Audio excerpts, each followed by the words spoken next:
maybe a little bit of time to give a bit more love to Cloud9 than we have so far during this tournament. We set such high standards for this Cloud9 team. They've won 2 of the lands so far this year. The only other land that they didn't win, they came second in. So I think that kind of gives us a little bit of a mark of how good this team are. This is an opportunity for them to make this run, kind of crush the dreams of G1 here, who are going to be dreaming of getting into that top 3 and solidify themselves as the most dangerous team left in this tournament. Yeah, 2 very different stories for this series as well here in your elimination semi. Taking a look here at the series layout, Strongholds live fire your first game, but let's talk about the stories here, right? Cloud9 is expected to be here. They are expected to advance well past this mark by the measure of their fans, their management, and the player themselves, without a doubt. But now you got G1 here. Nothing to lose. They've secured top 4. Now they can just kind of fly with this. How far can they take it? Yeah, that's the question, right? G1 coming into the North American Super. First thing to do, prove yourself. Top 4 proves that you are a team to watch and to be feared as we move towards Orlando in the end of the season. The next thing is, are you good enough to win a tournament? You beat one of these top 3 teams we talk about, like Cloud9. The answer is probably yes. That's right. What a run it's been so far for Bubu, Squallaye, Swish, and Devin. An unbelievable tournament for them. They've secured top 4. Will already be the highest placement in a major tournament this size for them, and we'll see what they can do beyond this. That's the question. Now they're going up against one of the best in the world, and they've got 3 dead. StelluR is the last player alive, sniper rifle in hand. Well, now we're going to jump over to bubu because he's got an overshield in his hands, and this is going to be an opportunity for them to flip C, and they deal with StelluR, who was ratting at the back of the tower as quickly as you could possibly want. Devin picks up another, and that's going to be a flip now of this C stronghold, but with the spawn that's coming in for Cloud9, they're holding A, and it looks like they should be able to challenge B. bubu with this overshield's got some work to do here, Andy. Oh, so much overshield left as well, just about 50% left in hand. Gonna be able to, oh, okay! And I was just about to start talking about how Bubu has found such a great fit here, and Swish, Squallaye, and Devin have really provided a fantastic place for him to create space and make plays just like that. And they're about to get the trip cap for just a second, but A and C will start to reset as well. I mean, such a great thing to do. It's one of your first shots, first time you pull the trigger, right? You just no-scope bound, you create all the space, you give your teammates a B cover, a little bit of time to breathe, and for Bound, he's probably thinking, okay, right, I'm in a series now. A shot like that comes in early on, it certainly rings out for the rest of the series. Certainly will. 1 dead for each side momentarily. Essentially a tied game here. We're just around the 30-point mark, very back and forth off the opening. It's a heads-up play by Eco on the key door to make sure that he gets the first kill, and very calculated jump there. Look at that beautiful height on the repulsor jump to the sandbags to not expose himself too much. Then he can isolate those 2 angles, and Cloud9 starting to heat up a little bit here. That was 3 dead. I mean, look at the speed at which this game is being played at the moment. You're seeing consistent battles around where these strongholds are. It looks like nobody is happy to hold. It's a constant rotation game. Nobody's sitting on the 2 cap looking for damage, a little bit like maybe what we saw from Optic yesterday. This is a war. This is a brawl. This is 2 teams are throwing it all at each other. Oh, that's a great play here. Eco is able to grab that, but all 4 players actually spawn back A. So it's a nice job from G1 to still shut down that overshield and put a few guns on it over here around the scoreboard. Cloud9 still scoring after that last scuffle. It's like G1 all trapped on the overshield side of the map too, so it's going to be a bit of time for them before they can even access one of the strongholds. It looks like C is the call, and C is the play call that's going to be followed here. Pznguin should be eliminated. That's a couple of kills, make it 3 going down to G1. So even though they were trapped momentarily there, you can see that the play call was always to try and play C. They've made that call, they've made the play off the back of it, and now they're scoring once more. And look at the scoreboard, look at the kills on the board for both teams. This has been a really evenly matched game. Nice job by Bubu to disengage immediately. I'm going to eat my words.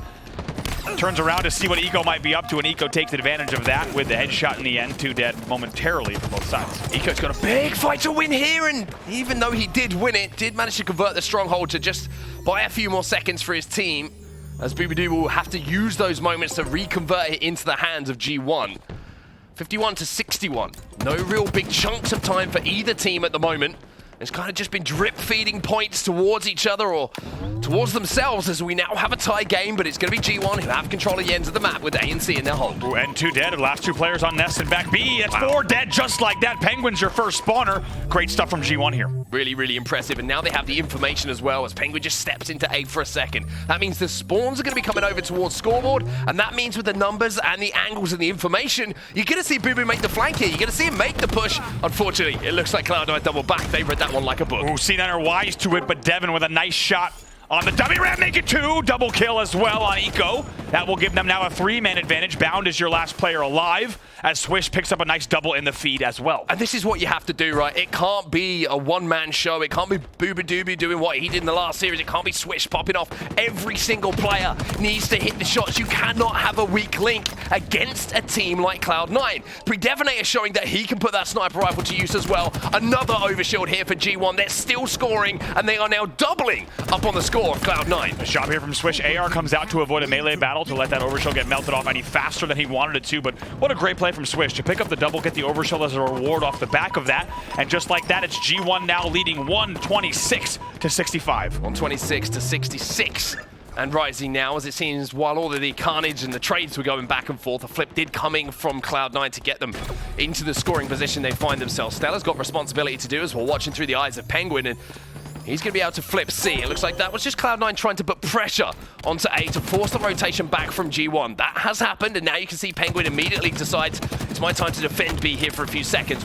It's time for us to maybe slow this game down for a little bit. Try and hold this 2-cap, something we haven't seen from either team so far. That's certainly what they want to do. It's a nice set of plays here from Pznguin, trying to play the ends and do whatever he can to help out the team. Very nice timing on the engage, disengage there, and repulses some nades away as well. Great sequence from, look what Pznguin can do there on Nest Bridge. Great commanding, great control there from that position to hold it down as long as he could. I'm not sure what the average life of a Pznguin is. However, this looks like this man is slightly elongated than the average, as he stayed alive for far, far longer than he deserved to in that situation. Cloud9 off the back of it, once again, just creeping up on that score that G1 have got on the board at the moment. The overshield coming up in around 15 seconds, but the lifespan of this Pznguin is taken down. As we see, DevoNatoR is going to put him in the death screen, and it will be G1 who continues scoring here. AB the hold, as a sniper rifle might pop, and Bound's probably thinking, I want my hands on that. Still scoring now, and just about 40-point lead for them.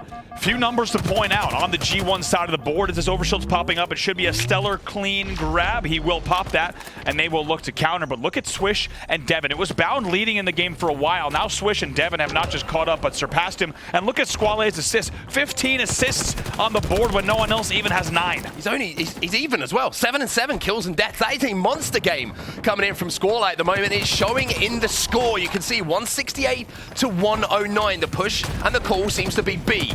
Coming in from Cloud9 now. Devin's going to win that battle as well, and that's 3 dead once again from Cloud9. It's not often you see multiple players from Cloud9 falling over almost simultaneously, but that's the teamwork that G1 are showing now. G1 riding the championship's Sunday momentum. Squallaye, another double kill for the G1 side. That will bring him now to 9 and 8. Still 2 dead for Cloud9, and what a start from G1. One thing that's impressing me with G1 as well, not only shots like that, Jesus Christ, bubu dubu, but it's also going to be how they've adjusted here to slow the game down, to look for 2 caps, then look for damage like we were talking about earlier. The pace of the game was frantic at the start, but it seems like G1 have adjusted quicker than Cloud9. They really have here, oh my god, and bubu not missing. That's back-to-back body shots after the incredible no-scope as well, and continuing to give them at least a man advantage. Hits that as well. That's 3 bodies in a row, making 4 bodies in a row, and gets the double kill on StelluR. This is a highlight reel before your eyes from bubu dubu. I mean, the game's pretty easy when you got a player walking around doing what bubu dubu is doing right now. That is a difficult sentence, almost as difficult as the shots that he's hitting at the moment. Cloud9, they're not doing anything wrong. Unfortunately, they're just a bubu dubu on the map who's not missing. Look at Squallaye as well. Like we said, huge assist numbers from him, and to even increase the kill count thereafter. Some good damage into B. It's 225 to 112. G1 looking so strong, overshield popping in 3 seconds. And now Cloud9 have got to be desperate as well. They've got control of A and B, but if they lose this overshield, then this could be the game being lost by them as well. And what a start that would be to the series. Squallaye, with the heatwave in hand as well, can just put more pressure onto Cloud9. Now they're thinking about the overshield, but they're also having to think about the fact they don't have it. They've lost A, they've lost control, and they're losing points once more. Enormous slaying coming in from the G1 side. They are scoring again on the ends, A and C, and look at the kills category now. It is completely different. You've got all the players now well into the double digits in terms of slays, and bubu's on the flank as well. Picks up 1, almost turns 2 on Nest. 6 points to go. 1v1 here. Pznguin doesn't have shields to play with, though. He's got to just try and milk his life for just a few seconds. Wait for that help to come in. He does it perfectly, and that is so important because at 249 points, just 1 point away, Cloud9 get control of B and C. If that goes wrong, if that is a misplay in any kind of capacity from Pznguin, this game is over. Bubu flipping C. A flipping as well for the other side, though. If they're able to get it clean, we will continue on. You got to think, even though Cloud9 is one of the best in the world, G1 looks too strong right now, of course. Only one hold away from closing it out. Eco was being very, very sneaky, and you can see now he's going to jump back out, but look at the swarm. Again coming in from G1, it's perfectly timed, but C is also at the last second taken away by Cloud9. Cloud9 are hanging on by a thread here, but they're still in it. Still in it, but my God, talk about zero room for error. There's no less of a room for error here, working on A now as well. Devon's got that sniper rifle. He gets taken down as well, and that will be the end of the game now as all four drop, and 250 points is racked up by G1. Gamers first, strike first. Cloud9 find themselves down 1-0. If you wanted it to be an interesting championship Sunday, you've got it already. G1, the underdogs, coming in against one of the best in the world. This team has been hyped up, and for good reason, coming into this weekend. They're looking so strong. Look at the kills in just a moment, because Devon goes 20 and 13. Squallaye ends with 18 assists. Mind you, that's double anyone else on the other team single-handedly. 3 out of 4 players on the side of G1 having the most kills in the game, and Squallaye with 18 assists. These are incredible numbers. They just beat Cloud9, 250 to 140. Yeah, game number 1. Bound, StelluR, and Eco's assist together, and you still don't hit what Squallaye got. I mean, that is just absolutely insane, the amount of damage he must have been putting out. And also, when you see a stat line like that, Andy, 12 kills, 11 deaths, and that many assists, think of the positioning you have to be in. Think about how close you have to be to teammates. Always. How well you are responding to communication, and also how well you're playing your life to get away and have those tick up. Squallaye, a massive game from him. Obviously, you can look at anyone and you can say the same. We saw shots being hit by PreDevoNatoR. We saw Swish with some big 1v1 wins, and then we saw bubu just reminding us that that man is a superstar. What a game from G1. That's exactly how they intended to start this series, and what a story it would be if they made not just quick work, but to be honest, any successful work here in this series would be a huge statement for them, and we're going to start to watch some of these incredible clips, because it was a heck of a game 1, but awfully one-sided. Yeah, it certainly was indeed, and a lot of credit as well to Gamers First. How they closed the game out as well, Andy. We see a lot of times Cloud9, they only need one chance to get back into a game. If you don't put them down, then all of a sudden they can come back to life like a zombie and make you pay a little bit, but they did just take their time. They did just make sure that they didn't give away any unnecessary deaths, and again, just shots like this, the perfect cover fire for that overshield. Pznguin, though, this play was really impressive as well. How he stayed alive this long, I have no idea. Incredible stuff. Once again, we saw great stuff from Pznguin. We saw great stuff from Eco, and to be honest, the entire C9 squad at times, but G1's pressure, like we talked about in the pregame, was just too strong. We saw in their last series as well. They dictate the pace of play of the game, and they do not let you have an inch of control. And what's the easiest way to do that? Control a power weapon, control a power up. You saw the overshield in the hands of G1 more often than not. We also, of course, saw the sniper rifle just eliminating players from Cloud9, and that is what creates the space. That is what makes those rotations so much easier, and that is what leads us to look at a series layout that looks like it does right now. 250 to 140, the final score of our game 1.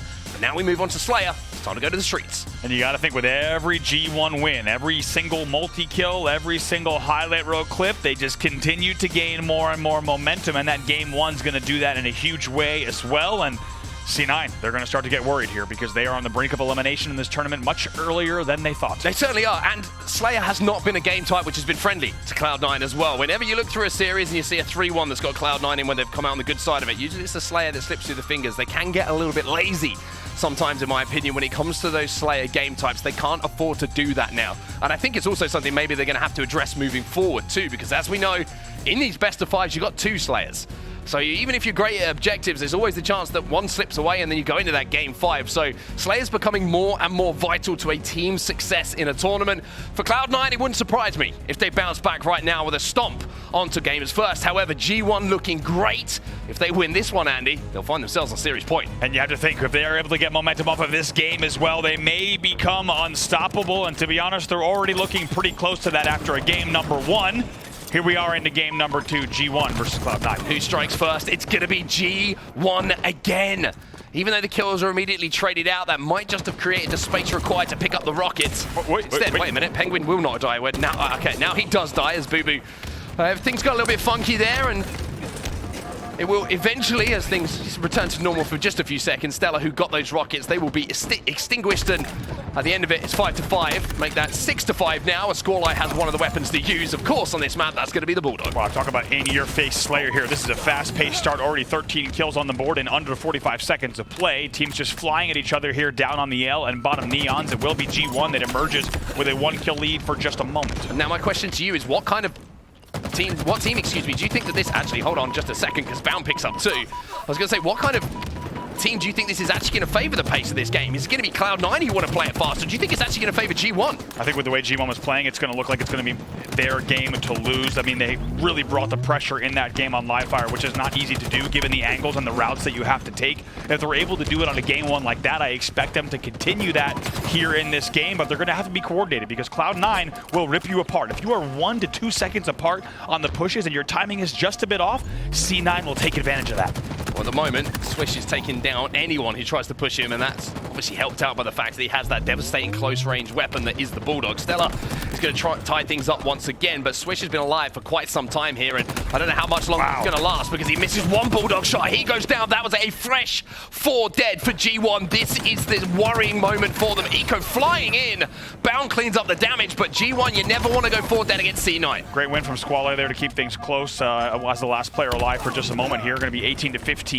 As C9 will take the lead. Squallaye almost did that from bottom mid, and just great awareness to almost get the double. Bound picks up another one, and a little bit of heat here from Cloud9. Rockets are popped as well, so you can see Bound, after getting that kill, immediately turns his attention towards those rockets. StelluR and Pznguin going to pick up the last 2. That should be a guaranteed rocket pickup now for Cloud9. They've managed to eke out a lead here, and with these 2 rockets in the hands of one of the best players in Halo, you get the feeling that maybe this is going to be a lead that extends, but look how G1 have stopped moving. They are letting Cloud9 make that first move, and they're hoping the first mistake. It's a great play. So much time on the clock. Slow this down. Force these rockets, at least one of them, to be burned. That's the goal from the side of G1, and they know they've let this game get a little bit out of hand. Oh, it's so unlucky for Devin, who drops off of Heaven. Normally a good idea. Into A-Court, it's a double for Eco. He uses both, and even though G1 slowed things down, they find themselves 3 dead off of great timing and a little bit of luck for Cloud9. I was going to say, sometimes Lady Luck does shine on you. PreDevoNator's not going to have much good luck around this corner either, because he's got a commando, but he's also got to face that Bulldog once more. The sandbox control, the difference maker here for Cloud9. They've had the Bulldog, they've had the Stalker, they've had the Rockets, and they've put them to use. They're now up by 9. That's going to be 10 in just a few seconds as Squallaye feels the brunt of the Bulldog once more. 29-20 now, and we know that C9, when they're ticked off, they become an even more dangerous team. That's how they came into Championship Sunday, and they found themselves with a great series win earlier on today. You have to think maybe that game 1, a little bit of kick in the pants for C9, now a 9-kill lead. 25 seconds till the next rocket launcher pops up as well, and it looks like G1 may be playing around that. Bubu's going to miss the beat down, a little bit of frustration maybe. Oh, there's Eco positioned perfectly, and this is the teamwork we love to see from Cloud9. Head on a swivel, making sure those one-shots don't get away, but Swish kind of even things up for a few seconds with a couple of kills, but Eco does not let that momentum get away. Back to back to back 3 deads for Cloud9. That will give them now a 33-22 lead. Rockets are up, all eyes on bottom middle. Difficulty here for G1 as well is that they've got Eco sat up with a Stalker rifle, and that means that 2 bullets, your shields are gone. 3 players have already felt that. 3 players now running around with no clothes on, essentially, as the damage is done, and that means the Rockets can be comfortably picked up. It's 4 dead again here for G1. This is C9 that we expected to see, and Pznguin has a chance to add more kills to the 6 that he's already got. Nice job there by Bubu. Might have been a coordinated effort to actually bait the Red Room rocket there, act like you're coming in from arcade and instead double back to bait that first rocket. It's nice, but still, look what's happened here. C9's run away with this game. They're up 37-23.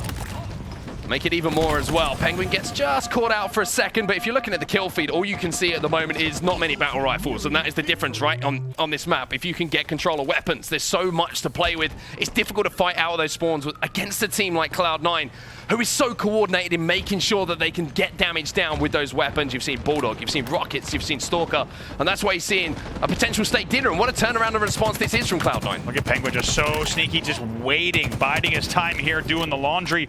they'll pick up even more. Kills will be traded out, so C9 will be forced back. But guess what? Eco's in the same exact spot. Notice he's also not out on C-Balk. He's playing really, really sneaky Archer-esque angles where he's tucking his head all the way back. And like you said, when you have Eco landing 2 to 3 shots into 3 of your teammates, it's over. You are 3 dead guaranteed, because guess what? C9's going to capitalize, and they certainly have. It's 41 to 26.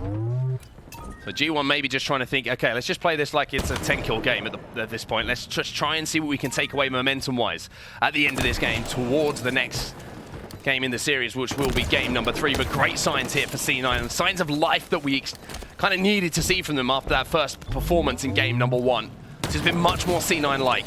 41 to 26 kind of tells the story. Now it's just a case of maybe waiting for those next set of rockets to come out for Cloud9 to close this out. Eco should be able to grab these spikes as well. They're going to spike out Cafe, and they're going to go here. The damage is going to be big. It's going to be huge. A double. Great work there on the Neons together. 44 to 26. Rockets are up. And this isn't like accidental, the timing of that push. This is completely and utterly deliberate. Waiting for the moment to make the play around the Rockets. They get that first kill. They push that pink streak. All focus from G1's on the Rockets. C9 take great angles, and that's going to be us almost closing this game out now. 45 to 28. Squallaye picks up 1.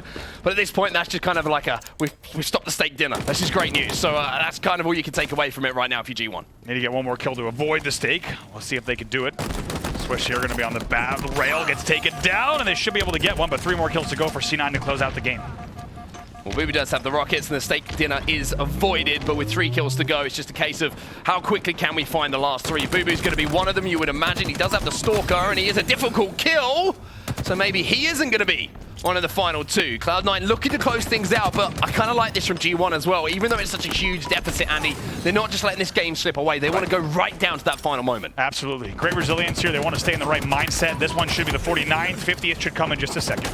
It is going to come indeed. Is it going to be PreDevoNatoR? No, it's not going to come. It's going to be StelluR who finally puts the pieces together here for Cloud9, but the heavy lifting was done. You can kind of excuse and forgive maybe a little bit of a messier ending to the game, but Cloud9, that's the teamwork which makes them such a force on display numerous times in game number 2. Yeah, I think they really stepped it up there. Right after that game number 1, they unsurprisingly were not too happy with that result and ready to bounce back in a big way, and bounce back they did. 50 to 36 in game number 2. It's a huge win, and look at StelluR as well. 16 and 10 in the end. Big numbers from StelluR B. And then we were highlighting Squallaye's performance with assists in the last game as well. You've got Eco going 11 and 7, 11 assists, helping out his teammates as well. A lot of those you would imagine from that tram balcony with that stalker rifle, the amount of damage that he was doing. But I think one thing to take away from that and to just keep in mind for some of the viewers at home, you go back to game 1, what was the difference maker? Overshield's power weapons. Exactly the same can be said for Cloud9 in that second game. Stalker, Bulldog, Rockets, always in the hands of C9, and that is why you see that score like it is. Yeah, I mean, like we said, it really felt like Cloud9 had control of C and the Stalker rifle the whole game, and it was just, let's wait for the next Rockets and we'll get 3 dead. And they kept doing it over and over and over again to the terror of G1. We'll take a look at some highlights from that game number 2. Yeah, it was just a few moments. I think there was that one pivotal moment as well that we'll probably catch on the replays where the game was completely slowed down. G1 tried to play it perfectly. They tried to do everything you would want to do and burn a couple of rockets that had fallen into the hands of Cloud9, but Eco got a little bit fortunate, fired one rocket from mid-map and just caught PreDevoNatoR out. He was kind of lurking in the background thinking, what the hell is going on here? I didn't even see that player. And from there, it was kind of just like the 4 dead situation where Cloud9 were able to start steamrolling a little bit. But Bound, another good game from him, returning to form a little bit here for Cloud9, getting those entry kills, which he's known for. C9 found the opening right around the 15 kill mark. It was tied 15-15, let's keep in mind. And all of a sudden, it became an 8-kill game, then a 10-kill game, then an even larger lead for C9. So C9 really great to capitalize, take advantage of that, win the game 50-36. On the G1 side, they need to make sure that you do not give Cloud9 an inch. They will run away with the game just like they did there. They're going to need to keep things tight, just like they did in game number 1. So we've been talking a lot about Sandbox, we've been talking a lot about different weapons, and we've been talking about how they've completely swung games. Now we go into Aquarius, where there's a lot less to play with. The objective, of course, is the flag, get 5 back, you're going to win the game.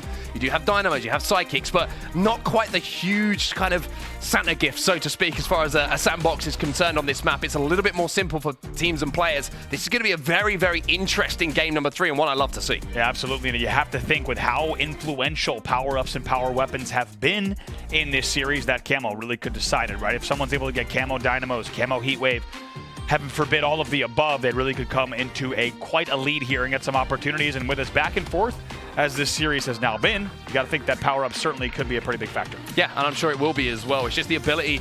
This is how closely matched these teams are at this point in the tournament, right, Andy? It's like that first kill, sometimes you need to have something to help you get it, which is as crazy as that sounds. And maybe the camo is going to be that. I'm very happy that we have this as our game 3 as well, because it is kind of the contradiction to what we've seen in the first 2 as well, and it is more of a raw teamwork.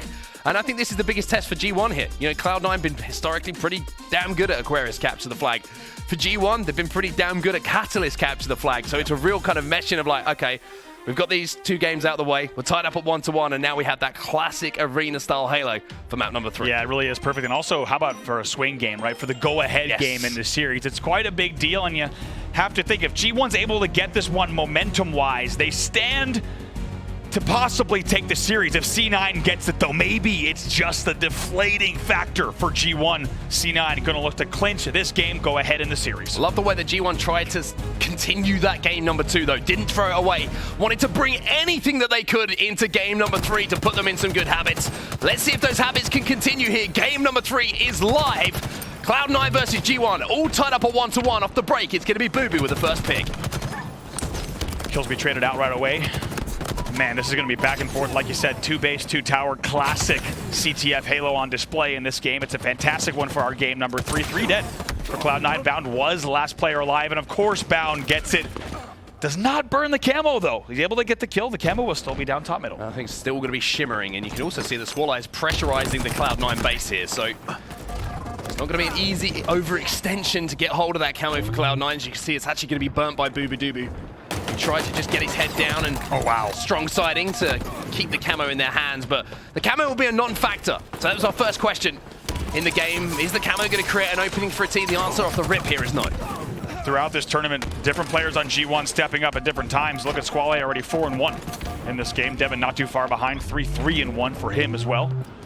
Good numbers from their side, but oh my gosh, gets the help as well. Swish helping out Devin there on the util side, and so far good teamwork from the side of G1, though they will find themselves 3 dead for a moment. I mean, you're looking at this strategy of both teams at the moment, and it's very, very similar, right? 2 teams just running at each other on that car side, trying to clean it out, and the first team to do so effectively is going to be Cloud9. That's going to be the last player falling here from Gamers First as well. Eco has a free run back to the base. Efficiency is something we always talk about. The first time the flag is moving for Cloud9, it turns up on the scoreboard. It's 1-0. Let's not forget, Cloud9 did not really lead in that game number 1. G1 ran away with it. However, in the Slayer, once Cloud9 got out to a big lead, it was devastating for G1. They were not able to come back. Can they keep the composure in this game number 3 now that they've gone down 1 flag? Big question.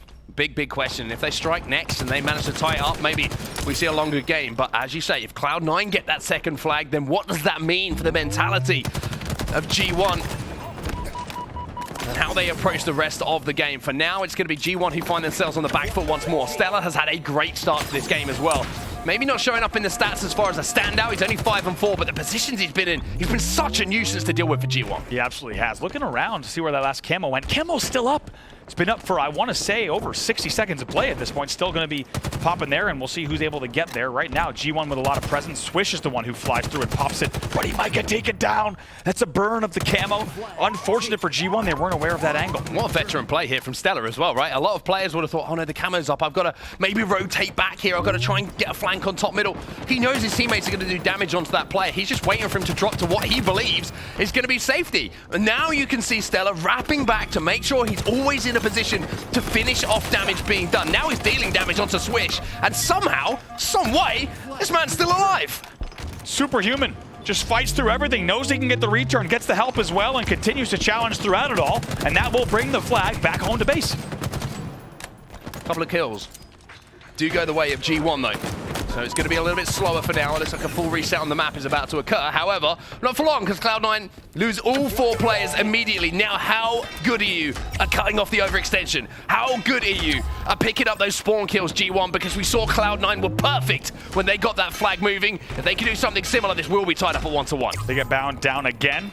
Should be able to bring this one in. They don't have a ton of damage right now. Maybe looking for a little bit more before they bring the flag in. Bubu's there, though, so this flag should go. Eco manages to sneak in behind, and even though they do cap the flag, at what cost? Cloud9 get the kills, they get that flag moving, and StelluR should be able to rally this one. Let's see what Swish can do. He needs to do as much damage as he can for the spawner, so he'll eventually be taken down, and I don't think that G1 has the distance across the map for the stop. They don't, and it's the play from Eco as well. They just lost track of those players, and that's the difference, right? Cloud9 get a clean cap. They re-establish map control after they get there first on the board. G1, it was a little bit sporadic. It got a little bit messy. They lost track of a couple of players from Cloud9, and that's why it presented the counter cap opportunity. 2 dead yet again. Camo is up. StelluR versus bubu here on top mid, and a few parties coming to join in on the activities as well. StelluR's forced down here, so maybe an opportunity for a G1 grab. It will be bubu, but can he stay alive? It's been all camo burns all game, and another one will be burned as well. We knew the camo would be a huge prioritization for these teams, that it would become a huge factor. However, in the end, executionally, it's been burned every single time. I think that also shows how much priority teams are putting on it, right? They cannot afford to let the other team get hold of it. So a burn is fine, even if it's you who goes down, as long as the opposition cannot use it to sneak behind you. You're going to be happy with the final result. Devon's going to pick up a nice kill onto Eco. They're great shots coming in from him. Currently sat at 9, 8, and 8. But the standout players in the game at the moment, you're looking at Swish on the G1 side. On the other side, you're looking at Pznguin quietly going about his business. He's got 13 kills to his name. Yeah, 13 and 9 already for Pznguin. Bound versus bubu here. Bubu has the height, Bound with the commando. Oh boy, and he'll get the damage on the swap as well on the finish. Very nice win for Bound. Newest part of this roster, but he already feels like he's a mainstay on C9 with the opening showings that he had with this roster. Pznguin just got such a big kill on the P side. Bound's going to wrap back now to make sure that flag doesn't get away. If Pznguin didn't get that kill a few seconds ago, then Bound would have found himself in a 2 versus 1 inside his base. That would have meant that that flag could be thrown out. If he goes down, then there's a run possible for G1. However, that play was executed perfectly. Now G1 find themselves 2 dead themselves, but it's a mid-map stalemate at the moment as G1, excuse me, are down to 2. As Bound is looking to be a little bit sneaky there. You can see Pznguin's just watching over him. If he can get damage down, then Bound might be able to pick up the kills. There's one. Camo and just a few here. We're staying on board with Cloud9. They're up 2-1, 6 minutes on the clock, but they know they need more flags if they want to be more comfortable in this game. Let's get into an Astro listening with Cloud9. I'm getting our thrust. Right there. They're One shot P1. One shot the back right, one shot their flag on the commando. Swish is their fridge, one in their P door, I think. Swish is gonna be P2 probably. Pick one. Pink one with thrust. That's the guy. They're close. I killed one. 3 B. Nice. They go on our side or no? 2 B. No, not yet, no. I'm car 1 right now. He's in their closet right now, weak. I swapped you with you, Adam. Got one? 2 dead. They're back right. Switch. In their closet. I hear you. Yeah, he killed me. He's on the pistol. He's going for base. Going to car glass, yeah. Nice. Another one gets the B engine. They're courtyard weak to car jump. Car jump in their window. It's car 1. Car 1 on me. Yep, lives in. I'll get him. The closet. Yeah, P2 Squallaye. Kyle, Jesse, wait. One shot. One shot on the pistol, one shot on the pistol. Going to go from base probably. Heard that bound. Stop their front base. Stop their front car glass. Devon. I need it. It's on their closet. Bottom middle. Inside, bottom mid. Right side closet. I hear you, On the heady. One shot car 1. Turn They're around. coming. See you dead, boys. The closet weak, bubu. On the bridge. Yeah, weak. He's really weak. Shoot stairs, one shot. Absolutely in their flag, bubu dubu. I'm trying to live. I hit him with the nade. I hit them with the nade. I don't see him in the flag. One shot window. Nice. They're fired weak. Bottom mid, last one. Just sitting bottom mid. Down twice. Spawning engine. We pull it. 2 dead. Spawning engine. Throw it out and thrust back. Built bottom mid. Yo, they're stream stairs. Okay, go. And their closet to top weak. I'm looking at Need it. bottom closet as well. He's still on their stream stairs. Nice. Dead. One shot their top closet. Swish. And then their fridge. I'm looking High one shot. Keep living, Ken. High one. Nice. Two fridge. Yeah, I'm watching your cross. We have shots. They're weak now. Well, as we jump back into the game here, I think we've just seen almost a masterclass in positional activity coming in from Pznguin. Every single position he's put himself in has been relative to what a teammate is doing or where his opposition are. It's been brilliant to watch. It has been brilliant, and how great to listen to all that during a listen-in, right? We get to see Pznguin actually shooting every single call-out that was made across the team, and so much small talk for this team. Finally, by the way, Squallaye gets a camo and lives for one of the first times in the game. Still just a 1 flag game, but like you said, excellence on display for Cloud9. Oh, look at that as well. A huge, huge play coming out from Squallaye. That means that he's cleared out the pink side and also stayed alive with this camo. I thought for a second you might have cursed him as they picked up that power up for the first time, but now we get to see how important this can be. That's 3 kills now in a row for Squallaye with this camouflage. Let's see if we can get that flag moving. Oh boy, he gets naded off of straight stairs. They were ready for that push, and Bubu comes in. Swish here as well. They're going to try. C9 though hiding in the back of the base, just trying to force this camo to burn out. Eventually it will end. 3 dead. Eco, last player alive. Wow. Of course he wins the big 1v1. Eco gets the kill. Eco going to flank out as well. Get damage onto the flag runner. What a play that was from Eco. It was made possible by the fact that he had that thrust as well, just to evade that little bit of damage, or maybe where that reticle placement would have been. But now Cloud9 is still struggling. You can see there's 3 dead. The flag is back at home for now, but map control means that there's going to be a pull coming in, and StelluR's getting hunted down. Oh, StelluR made a lot of noise there trying to get shots on the flag. He finally will be taken down. That means it's up to the 3 spawners here. G1 will look to tie with 2:30 left on the clock. Now, last time they weren't able to control where those spawners were. They weren't able to get the damage, and this time it's the same story. You can see that Squallaye has fallen, and now every single member of Cloud9 is back alive. Oh. Another kill goes down. The desperation grenades come in. Swish and Bubu both go down. The flag is still off of the pole, and now they get the flag pull as well. Misplay after misplay on those respawners coming in from G1. That flag's going back. This is going to be a counter with no flag in response. That was 3 dead. All the spawners pushing in. Eco now in the gen already. Momentary fumble, so the pushes will already be on the front base. They might wait and slay here. You're going to take the safe option. That is wait, slay, pick up kills. You know that G1 are going to be desperate. They've already lost 2 players here, and Swish is desperately trying to stay alive as well, but Eco gets some damage down. Where is that flag, though? It's in the hands of StelluR. With only 3 players alive for G1, he might be able to brute force this one home. StelluR drops it on the flag stand. He's going to slide towards it in 3, 2, look at this. 1, 1.5, 0.5. He goes down! No, he's not! 2 dead here. Eco is there, though. Should be able to get the slide. Yes. No! It pops off the stand. That's unbelievable. They're unlucky on the animation. The flag pops off the stand. Is anyone on the flag? Now there's one more going in. It should be Pznguin. Finally, the 4th player in. He will get the cap. Cloud9 will go up 3-1 with 70 seconds left. That's a dagger for G1. Oh, that is a dagger for G1. It should be 2-2 at least in this game. G1 have not been good enough, not efficient enough at making sure those respawners aren't able to influence that flag run. They've had map control, they've had 4 dead situations, but they've got to deal with Pznguin here. This man is shooting so well in this game. He's got 25 kills. Oh my God, 23 for StelluR as well. Just look at the right side of the scoreboard. Devin's the first one to get to 20 kills. Big slays coming in from Cloud9. Now with 40 seconds left, you have to think it's once again just going to be Cloud9 who needs to slay for this final half minute to close out the game. 30 seconds and Cloud9 will go up in this series 2-1. And I know I've been very harsh on G1 in this game for maybe not making the most of opportunities, but you've also got to give a huge amount of credit to Cloud9, Andy. The way that they have held on in those difficult situations and got those clutch returns and clutch stops has been impressive. It absolutely has here. 10 seconds left, and Pznguin just patrolling the gen, making sure no one's coming in for the touch. He will be the gatekeeper. You shall not pass. Time will tick down. And despite last-ditch efforts from Bubu, that will be the game. Cloud9 will take CTF Aquarius 3-1 and take a 2-1 lead in the series. 3-1, the final score, as you say, and now Cloud9 find themselves 1 map away from moving through this bracket and keeping their hopes alive of getting back into that grand final, or maybe a little bit of a rematch against one of either Sentinels or Optic Gaming a little bit later on. But I mean, for G1, I think we just saw how good they can be, but also maybe what's missing on that particular game type. So surprised to see when they did not have a man advantage and the flag was down on the gen bridge.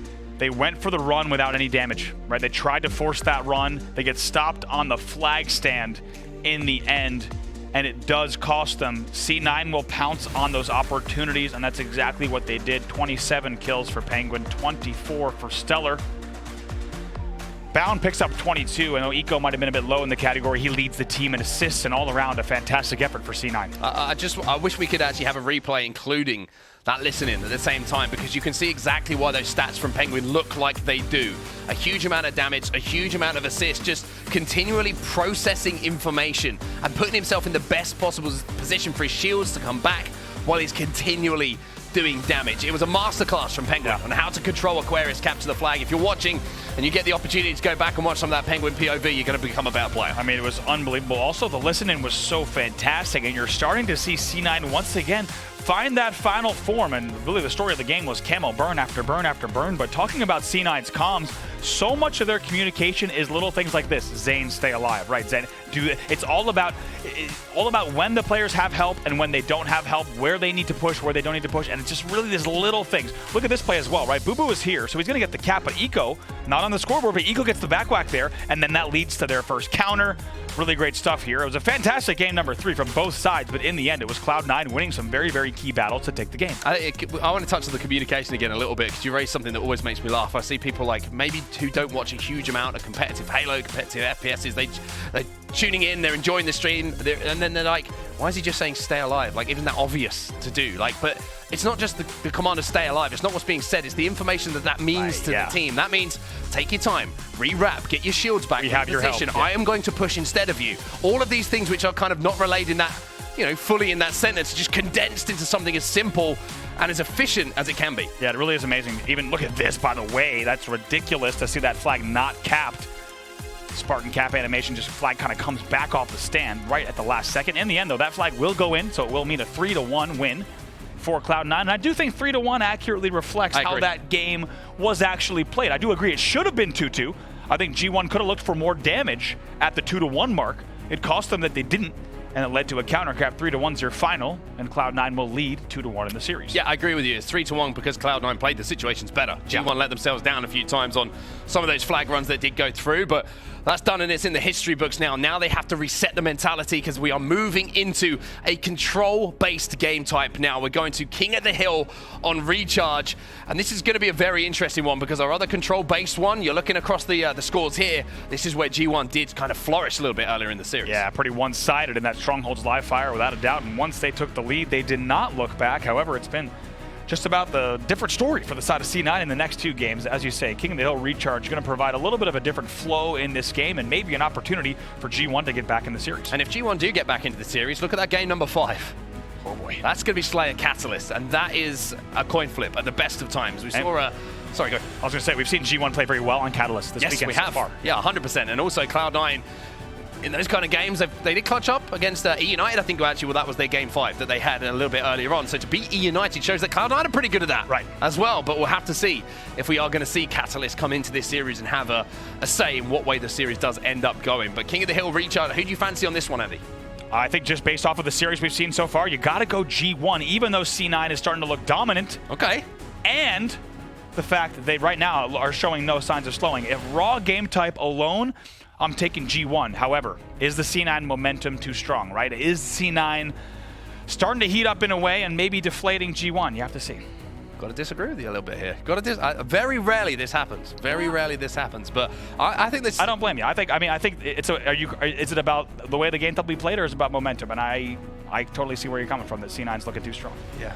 You're back on my side. Thank you, appreciate it. Yeah. Well, I just think with the way that Cloud9 actually controlled the map in the last game was a real good, significant pointer to me about how this one might go as well, because you are controlling areas of the map here in King of the Hill, right? You're not trying to kind of rotate a lot of the time. You're not having to do too much until that hill does move. So I think that the holds that we saw from the flag runs, for example, the holds that we saw in streets when the power weapon was coming up, I think that C9 just have a little bit more cohesion. Sure. However, you throw a shock rifle in the hands of one of the players on G1 like they were hitting those snipes in game number 1, it could be completely different. So I think the shock rifle control is going to be almost a bigger factor as anything in this. And with the talent in the teams that we're seeing at this stage in the tournament, the shock rifle becomes not just like a weapon which can pick up a couple of nice kills here and there. It becomes a win condition because of the efficiency the players hit headshots. Absolutely, and you have to think about which G1 are we going to get? Are we going to get the game 1 G1? Because that looked real good. Or are we going to get more of the G1 that we saw in the past 2 games where they're a little bit flat because Cloud9 is looking too strong, too coordinated? That's the question.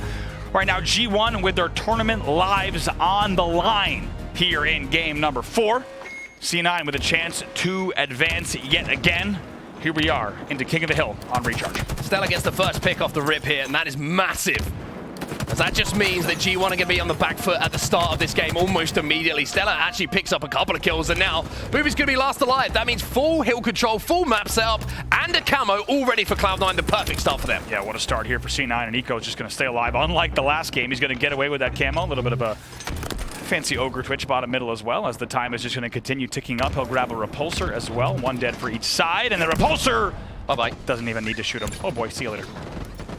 Now he's going to be on the flank, and now Eco's going to pick up 2. He's going to make it 3 as well. In fact, Bound's going to do it himself, and that's going to be 4 dead for G1, and that is just the perfect starter here. There's nothing else that you could say coming in from Cloud9. And something that I love to point out as well is that Eco, even though he had camouflage, happy to sit inside of that hill. Why?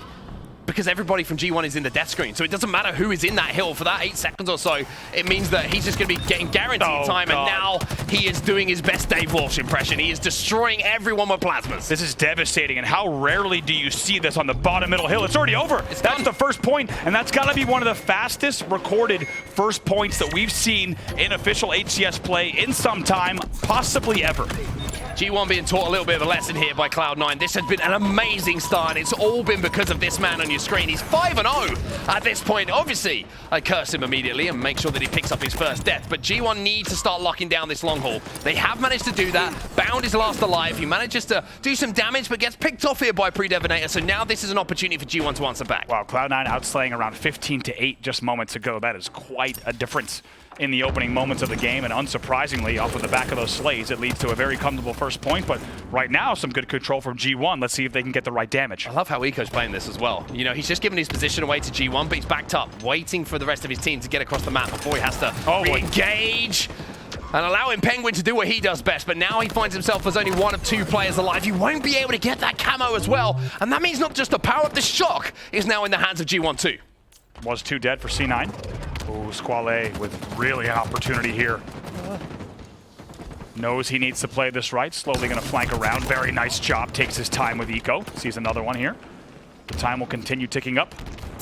But he has to actually pop back to hill because they did not have the numbers they needed for that control. And now you're seeing the respect from players, right? They know how efficient players are with this shock rifle. You saw Pznguin there. Maybe in a lower bracket game, Pznguin challenges, but you don't challenge against players like Squallaye because he's not been missing too many shots. What a run from him. And like you said, that is respect from C9 to slow that down and know that they can't get away with challenging. Devin also with a remote detonation as well. And look at the rotate. Rotate already here. So they've beaten Cloud9 to this next hill, and the scary thing here for Cloud9, what a dominating start it was. They got up by 1-0, but then they lose the next hill. They lose the rotation to the elevator hill, and I would say out of all of the hills that are on Recharge King of the Hill, this is the easiest to hold down. Oh my god, timing is everything, huh? Squallaye looks away from mid-bridge, but in the end, he gets the last slap, picks up the double. Of course, it's a triple kill in the back of elevator for Squallaye. Bounds crazy. He's gonna fly in. Squallaye there with the help from bubu dubu. Great teamwork, great work here from G1. Squallaye's just a human turret at the moment. He's a Spartan turret, I should say, with his shock rifle in his hands. I mentioned how it's a win condition, and now you can see why. Locking down so many areas of the map that try and access these hills.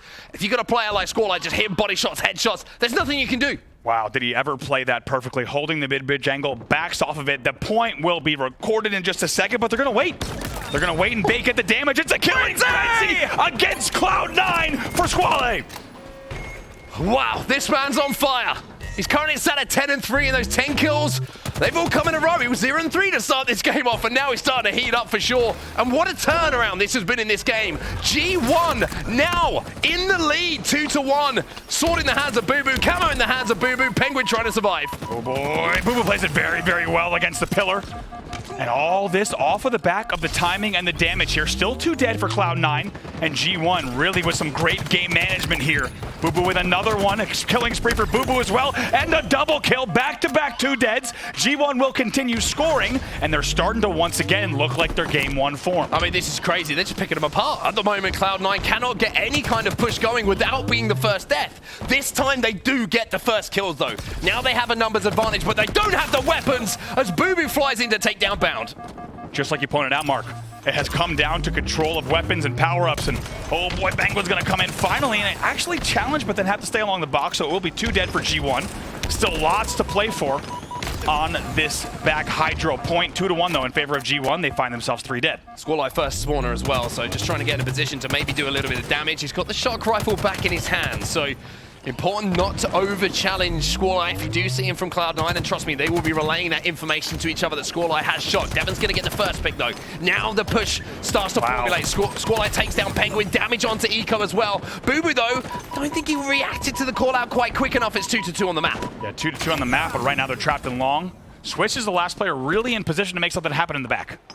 I'm quite sneaky as well. Looks like Cloud9 might have a read on where he is. Eco's trying to sniff him out. 3 players are going to sniff him out as well. Bound trampolines him off the back of Recharge like we've seen so many people do, and controlling that repulsor is almost vital to the success of this hill, the underpass hill, because you can just hold the whole back spiral on your own if you're the player who's inside of that hill. G1 looking so different in this game. If you only caught games 2 and 3, you'd be thinking, where on earth did this G1 come from? This is how good they looked in game number 1 as well. Pretty much tied up on this 4th hill. Camo coming up as well. Bubu's going to pick up one. Squallaye's going to be challenging, doing good damage. But Eco also staying alive and exchanging that damage. Now he's going to have to back up though. He's the last player alive. And G1, they get the hold, and they should have got the camouflage as well. So now Eco is trying to get in a position to keep pressure onto G1. He knows that point slipping through their fingers. He gets the player out the hill momentarily, but a player slips past it. Wow, great play by Swish. That's a great play to slow things down even more. Let's see if it bought him enough time. They're going to try to hold C plat as best they can. Here comes the push. It's a desperate one from Cloud9. Needs to be desperate as well, but it's got 2 players to deal with, and it is looking desperate. As you can see, Pznguin's struggling a little bit in this game. He's currently sat at 6 and 12. 3 players fall. Even though StelluR goes a little bit crazy inside of the hill, he's not going to be able to stop the team on his own. G1 go 3-1 up here, Andy. They're 1 hill away. 1 hill away, and they're looking just like they did in that game number 1. There's something about these control-based game types that they're able to really find their groove and get things going. 2:30 on the clock. And now up 3-1, they can slay a little bit. Look for the opening damage before they push into elevator. Using that shock rifle to just make sure he's getting that reactive damage off of the pad from the shock to get that player out of the hill. Eco's just going to have to wait a few seconds before jumping back into it. Just going to do it again. He's just going to keep doing it. It's got plenty of ammo to work with as well. And this could be so frustrating here for Cloud9, right? Because that's just more time off the clock. That's it. They need to get 2 hills here. Eco's just, I can't imagine the comms. He just keeps getting shocked out there and does not have any room to step in. They know they need to clear out tower, but they're going to need even more damage in order to get there. And he gets shocked out once again. I can tell you exactly what you're saying, but depends if you want to work with me next event. It depends on if we want the stream to still be able to be broadcasted here.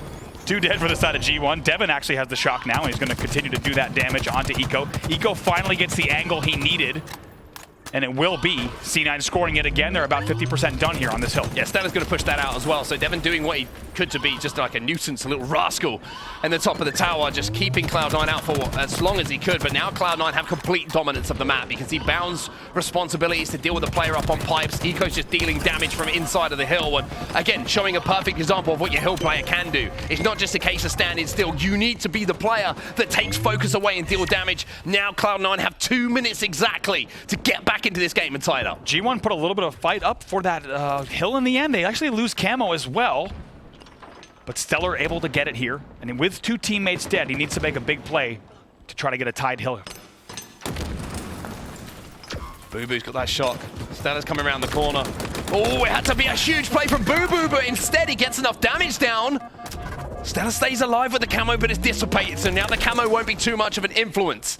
A little bit of time on the board on that bottom middle hill as we do completely reset things.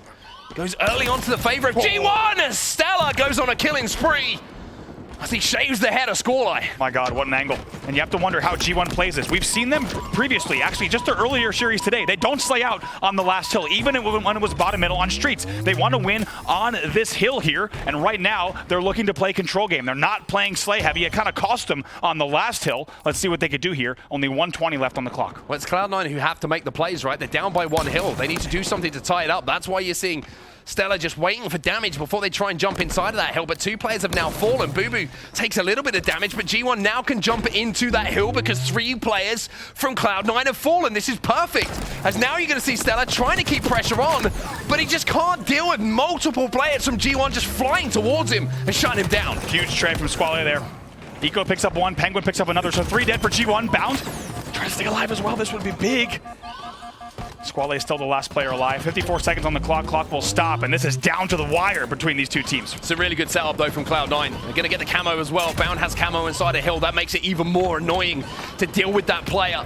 There's a flank coming in from Cloud9 inside a turbine. That should deal with one. That's going to be 2 dead. Bubu manages to get the player outside of the hill, but StelluR, he makes it a 1v1 on the map at the moment. Cloud9, with around 48 seconds, still need time in this hill, though. How does G1 play this? They just need to get the right damage to get the kills here, but first kill will go to StelluR.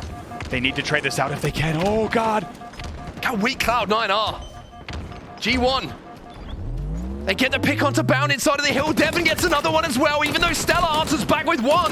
Now Cloud9 only have 2 members alive on the map, and time is their enemy at this point. Only 25 seconds, C9 need to go, and they need to go now. And now G1's playing time, right? They don't jump in off of the 2-3 dead. They are 2 dead themselves, though. Eco with a lot of pings and a lot of kills. Still 2 dead for G1. Oh, it's 3 dead for G1, and now there is a chance for a late run here from Cloud9 while Pznguin is inside of that hill. That clock is going to stop.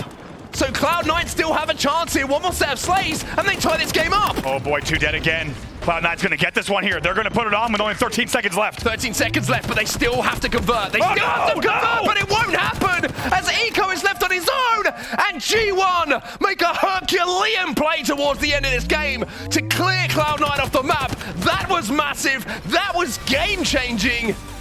And with it, we go to a Game 5. Oh my God, talk about the late game composure. The perfect timing from G1. All they had to do was slay on the last 2 hills, and they waited until the last few seconds and the perfect time. They were 2 dead moments prior there. Amazing control. Players spawning in elevator, presence on C-flat, C-stairs. They find a way to get the kills they needed. We'll take a look at the stats here on your screen. Bubu Dubu will go 20 and 16. Squallaye 19 and 14, and what a set of clips we saw from him in that game. And I had a feeling G1 should have stuck with it as well. gonna take that game, and they did. They did, quite rightly so. I mean, I want to watch the end of that game back, to be honest with you, because it seemed like Cloud9 had done everything they needed to do in order to just about scrape that final hill away and tie that game up. But something fell apart. Maybe it was a big play coming in from G1. Maybe it was someone just getting caught off guard from Cloud9, and maybe some miscommunication on either side. But that's where we find ourselves. G1, after the fastest first hill we've ever seen, going in the hands of Cloud9, answer back. And it was Squallaye, I think, with that shock rifle in that mid-game that really turned the tide. I mean, amazing stuff there. What a pleasure to watch G1 play that entire game. And you thought Cloud9 back in the game in a big way as we take a look at some highlights, and they look like they were also going to tie the game up to force us into a full rematch of the game, but did not happen in the end. And Eco starting things off with great control coming in. And how about that first hill from Cloud9? I mean, that was a tone setter if we've ever seen one, but G1 answered back. And this was the run we were talking about, right? Locking down the long haul. This was the important thing, but it was beating Cloud9 to this rotation to elevator as well. If you get Squallaye inside of the hill when he's already hitting a couple of shots, pushing your way through is almost impossible. The triple kill coming in. Bound tries to fly in to capitalize on the damage as well, but Squallaye's got the help. Squallaye's got the aim, and he just locked down the elevator hill almost single-handedly. I mean, G1, they earned this game. When you look back at the highlights, perfect place here. I mean, also like frenzy. By the way, absolutely ridiculous, and they also timed that rotation after that hill. Great stuff here from Bubu with the camo, and not easy to do against a player like Pznguin, even when you've got a sword. And it was really great control here from G1, and things started to slip away just a little bit. In the mid-game, however, the clock will tick down. It's perfect timing on the last round of slays, and G1 will take the game and force us to a game number 5. Well, the question was coming into this series, can G1 beat one of the big 3? Yes, it's online. We should always have a little caveat of that, yes. But for the confidence and the belief of a team to beat a team like Cloud9, a 2-time event winner so far in Halo Infinite, in a tournament like the NA Super with so much money on the line, knowing that Cloud9 have flown out to Texas as well to play, this could be a statement series here from G1. It really could. I mean, this would G1's already been such a talked about team, but this would undoubtedly put them on the map and into the conversation in a completely different way for Orlando and the World Championships. There's so much riding on this game number 5, not to mention a lot of cash riding on this single Slayer as well, we should mention. But you have to ask, did that game 4, did that arrest the C9 momentum? Does things now lean towards the G1 side of the stage. You have to think after a win like that, they're going to be pretty pumped up going into game number 5. Let's look at the game type we've got in front of us as well. It's Slayer Catalyst, right? And that's interesting for a number of reasons. One, G1, CTF Catalyst have looked superb. Arguably the best team that we have in the HCS at that game type at the moment. And then you look across the series and you see Street Slayer 50-36, and it was Cloud9 all over in that one. This is a different type of Slayer, though. You don't have the same kind of tools to play with as far as weapons are concerned. There's not numerous things kind of dotted about. You have your kind of standard rifles around the place. You have your grapple, you have repulsor. There's a sword, there's a skewer, and an overshield. That's still quite a list, I will say. But it's not quite as extensive as you see on Streets. It's not kind of as stifling as you see on Streets. And I think, I don't know how this was going to go based off that. It's going to be, I genuinely find it a tough one to call. It is a tough one to call. And also when you think about what Pznguin's able to do on a map like Aquarius, where he's sitting top mid, he's sitting top connectors and able to do damage like a turret, you don't have that equivalent on Catalyst, right? It's going to be up to G1 to compartmentalize these battles. Don't let C9 play their control-based game with their team shooting and their angles. Try to slow things down. Try to get this into the corners, into the hallways. Make this scrappy, because that's where G1 has succeeded. They certainly have indeed, but let's keep in mind as we head into the final game of this series that Cloud9 beat E United in a Game 5 Slayer earlier in the tournament on this very map. The question is, can Cloud9 do what they do so often? Can they clutch up and stay alive in the tournament? Or will this be the story of G1? That's the question. Do or die for both these teams. They brought it to a game number 5 here in your elimination semis. Cloud9, of course, the expected favorite. G1, the underdog. Can they do it here in the 5th game? Look at that spawn for poor Pznguin. I mean, Pznguin, I don't know what to say at that point. What I need to say is G1, that team shot was ridiculous. Fantastic team shot, and like you said, fantastic forcing of the spawns as well. That's going to give them a free overshield for Swish, and C9 playing this slow. They want to wait out the overshield, wait out the damage if they can, but Swish with perfectly timed attack. They'll lose 2, but he should be able to pick up 1 here. Brown's going to challenge. Still has a slither of overshield to work with as well. He's going to be able to grab the sword as the pressure is still already on the Cloud9 players from his team, but look at the answer back. Even though they didn't get the overshield off the rip, even though Pznguin got melted quicker than an ice lolly in the summer sun off of his respawn, it's only 1 kill between the 2. As we see the skewer now in the hands of StelluR. All players on C9 have to rotate back just a little bit here, holding down this gold side of the map. Some good teamwork coming in. Bound's the first to fall. Those will be traded out, though. StelluR's trying to rotate back. It's great angles being taken here by Swish as well. Making sure that he can position himself well enough to stay alive after doing the initial damage, but look at that teamwork from Cloud9. You wanted an example to show a lecture hall, a university of esports, right, of baiting and switching. Take that clip from Cloud9, because it doesn't get any better. I mean, Eco and Pznguin just flying in to help each other out. Pznguin's also going to avoid all the grenade damage, just hold the angle here, and this is what we talked about on this map. It's going to play very, very differently, and G1 actually answered back with a nice little 2v1 of their own, but here comes the collapse. Repulsor coming into play. Pznguin's still behind the opponents, though. Great team shot, again answered back from G1, so just like that, so back and forth, we're tied up 10-10. 10-10, this is so close, and now you are going to see the difference being made by 1 shot like that from Swish. That's the opening damage, right? Takes no damage himself. That means now he can push, he can get aggressive, but then you've just got to deal with Eco, who hits some massive shots. Overshield goes to G1, though. That's 2 in a row now. 1 dead for each side. What could Bubu do with this overshield? Is he going to get 1v2 booed? He does! Oh, no. Takes down, and once again, you can't run straight into Cloud9. They will take you down with a perfect bait and switch.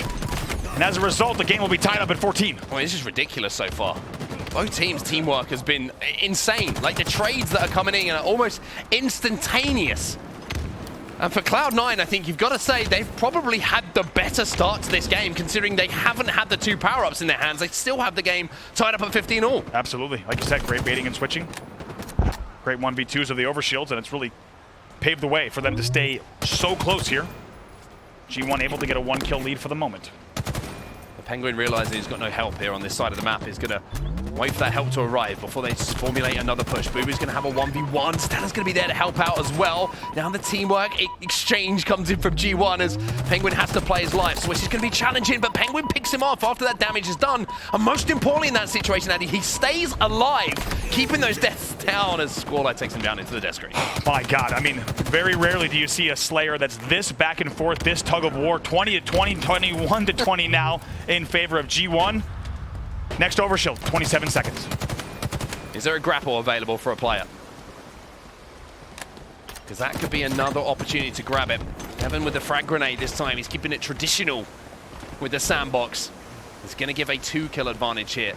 I love this from Squallaye. He's moving in with his skewer. He's trying to disrupt and take the attention away, but he misses the shot, and that could cost him. Pznguin is going to put him on his back. Good teamwork coming in from Cloud9 once again. Multiple players swarming on the map. It's 22 to 22, and that's going to be the first OS that now goes to Cloud9. What can they do here as well? Down by 1.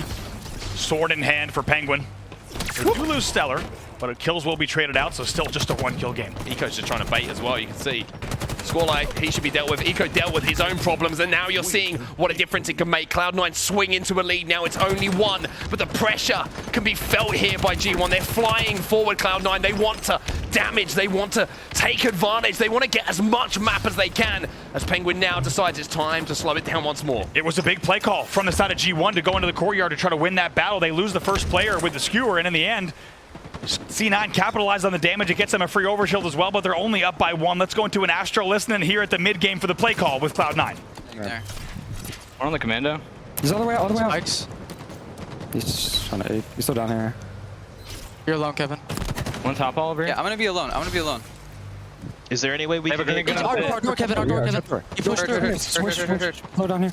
On me 1. He's on me. One dead. And on skewer. Flank you go, guys. Brandon. Two flanked, guys. I'm going, Brandon. I'm here. I'm here. Both down there. Both weak. They're both weak. I'll hit. On me, guys. I'm coming. Kevin needs help. One more. Two.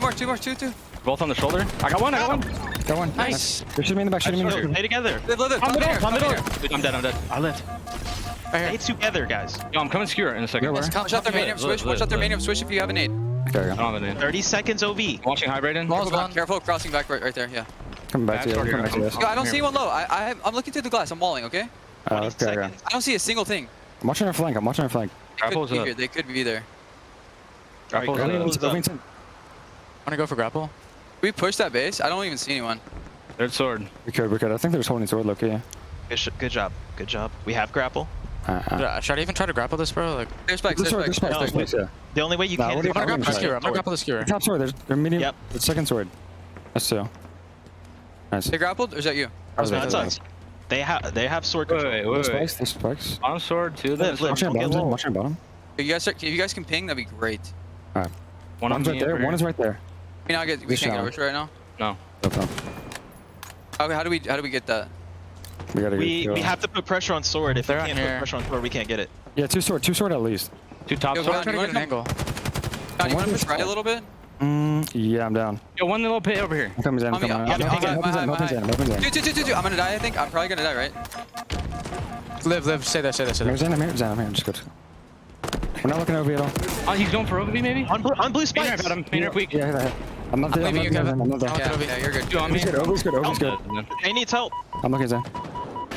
Nice. Now stay alive. I'm a minute. The minute weak. I don't Is see that him. minute weak? Okay. Hold on. Do we have grapple still? It's 2 in the Yes, I flag. have one. Should we all 4 just look at Ovi? You can look at sword, I'm looking one on sword. One on sword. Yeah. No. So I can Just stay grapple? home. Top middle.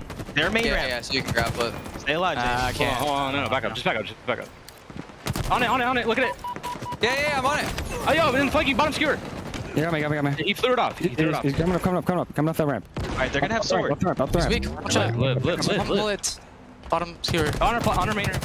And we have been so fortunate with some of the listenings we've had so far today. Just the meticulous communication, trying to formulate the plays that are coming in. But the plays that are coming in right now are giving an advantage by just 1 to Cloud9 here. Andy, what do you take away from it? I mean, my God, you saw great countering there from G1. 32-31 now. C9 will get the lead by 2, make it 33. And great work from G1 to put all that pressure on that overshield, and C9 not able to get the eyes they wanted on it. But this is how this map plays, right? Even when you have C9 having such control and such composure, it doesn't always translate on the scoreboard due to how segmented this map is. Bubu picks up another one, brings the game within 2. Here's the overshield grab for Pznguin. This could be a game-changing overshield as well. I don't think Squallaye actually spotted him out there, but he gets the information. Squallaye had no idea. He gets taken down by Pznguin. You can see the G1 are desperately trying to pressure him, but at least most of the overshield has now disappeared. It's kind of evaporated.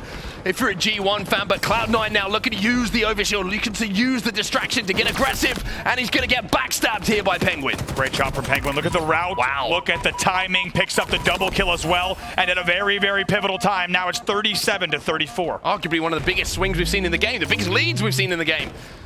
And it's only still 3 kills or so. Separating these two teams. 3 minutes 20 left on the game clock as well. Keep that in mind. As we're going to see the weapons popping up in a few moments' time as well. It looks like repositioning for the skewer is the play call here from Cloud9. Pznguin, by the way, 14-7 right now, this man on your screen. In a game that they lead by 3, he is +7 with 14 kills, putting the team on his back in game number 5. And this is the angle that you could hear in the listening that was caught a few moments ago. Eco saying, you know, I can look through the walls, I can look through the wall here, that fountain, you could see through that. You can see if there's players on that hallway. Pznguin manages to pick up yet another one. That's 15 for him now, but still a 3-kill game. Make it 4 for the first time. It's a full team wipe, the difference between the two teams. 2v2 on the map momentarily. All players up now, though. And heavy, heavy presence on the gold side of the map. Pznguin looks to join the party as well, but there's a lot of G1 presence here. Whoop. Player zips over the top of Bubu. Unfortunately, you can zip, but you're going to get cut down again by Pznguin. Swish tries to challenge as well. Pznguin is having a massive game here. Although Squallaye, that's just as important to win that fight. Yeah, Squallaye gets one more to keep the game relatively close. 43-40. This one's going down to the wire in game number 5. Swish popping off as well to bring the game within 2. He had to win that fight. If he doesn't win that fight, that could have been the game. Now he allows teammates to come in and respawn near them. They have the information where Cloud9 are, and that overshield is coming up as well. Cloud9 a little bit trapped in the base at the moment. What can Eco do? He's going to find a lot of presence on gold side.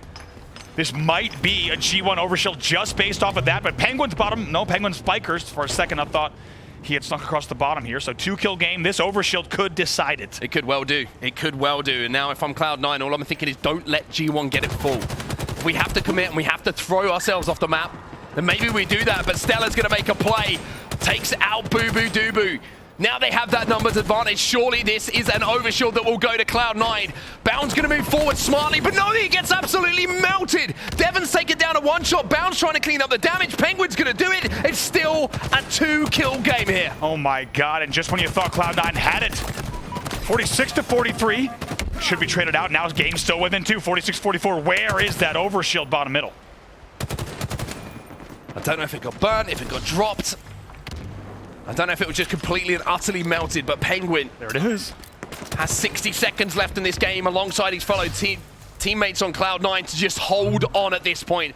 Cloud9 having this sword is massive though, because they don't have to do anything. They can hold the line knowing that Pznguin has one of those lanes cut down. Did it despawn there? Or we don't think it was grab based on the POVs that we've had. That could have been a despawn. Looks like the overshield may not be a factor, but we could be proven wrong. 46-44, 36 seconds on the clock. It's absolutely a factor here. This could be the last push of the game. Cloud9 only need 4, 30 seconds left. G1, if they win this fight though, they could win the game. And I wonder if Cloud9 are just going to run away at this point. Just stay alive. Little rotate here from Cloud9 to make sure they're not getting flanked. Bubu actually trying to spike out the base from the spikes. Swish also trying to capitalize on the damage, and now here comes the G1 push. 10 seconds left as well. It has to come in now. Devon's got a pulsar. He gets 1 as well. Devon gets 2. Surely he gets 2. My God! Up, and G1 go into a lead. Oh my God! G1 cold as ice in those final moments, and G1 knock out Cloud9. Oh my God, 48-46 is your final score in game number 5.